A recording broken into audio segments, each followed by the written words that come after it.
Hello guys, I'm welcome to my Badasala Facebook page. Okay, bye. Hello, assalamu alaikum guys. Welcome to my Borsale Facebook page and YouTube channel. Today I have right now Manama, Bahrain সবচেয়ে বড় রাজধানী হলো Manama.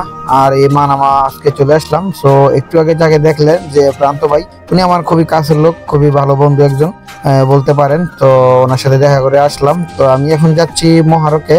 ভাবলাম যে মানামার ভিতর দিয়ে যাবো। তো এই মানামা আসলে এটা হলো এখন right now is time 6 o'clock। এতটা বেশি মানুষ নাই, কারণ ফ্রাইডে, বৃহস্পতিবারে আর শুক্রবারে সবচেয়ে বেশি মানুষ থাকে। আর এখানে প্রচুর জমজমা থাকে, মানুষের মাথা মানুষ। আর এটাকে বলে মানামা রাজধানী। মানামা রাজধানীর বাঙালি গলি, আবার সবচেয়ে বেশি এই জায়গায় বাঙালিরই থাকে। আর বাঙালিদের দোকানও বেশি। এখানে হোটেল, রেস্টুরেন্ট, আপনার মার্কেট, অনেক কিছুই, জুতার মার্কেট, কাপড়ের মার্কেট, অনেক কিছু আছে। এগুলিটার ভিতরে এটাকে বাঙালি গলি বলে, মানামা রাজধানী বলে এটারে। আর বিশেষ করে এই জায়গায় সবচেয়ে জমজমা বেশি। আর যারা বাংলাদেশে যায় এখান থেকেই বাজার সদাই করে লয়ে যায়। আর এখানে আজকে বেশি একটা মানুষ নাই, কারণ আগে প্রচুর বাঙালি ছিল, এখন বর্তমানে বাঙালি নাই।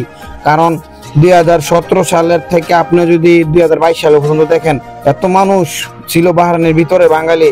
এখন বর্তমানে আস্তে আস্তে কমে গেছে, ভিসা বন্ধ করা দেওয়ার পরে আর বাহরাইনে বেশি একটা মানুষ নাই। সবাই অনেকেই একেবারে চলে যায় বাংলাদেশে, কারণ যারা একেবারে চলে যায় তারা আসলে ফেরত আসে না।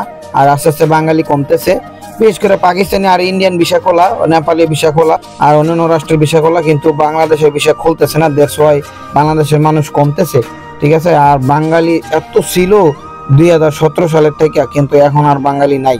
যাই হোক, আমি আর বেশি কথা বাড়াবো না। এই যে দেখতেছেন, এটা হলো ডিপ্লোম্যাটিক এরিয়া। আমার বাম সাইডে যেটা দেখতেছেন, এটা ডিপ্লোম্যাটিক এরিয়া। এই এরিয়াটা খুবই পুরান এরিয়া। এগুলা পুরান এরিয়া মানামার সাইড, পর সাইডটা। আর আমি এখন যাচ্ছি মহারকে। আর এই যে সামনে দেখতেছেন একটা ব্রিজ, এই ব্রিজটা পার হইলেই মহারকের কাছাকাছি চলে যাব। ওই যে দেখতেছেন, কুয়াশার কারণে আসলে দেখা যাচ্ছে না, এত কুয়াশার কারণে কিছুই দেখা যায় না। রাত্রে তো আরো বেশি কুয়াশা পড়ে।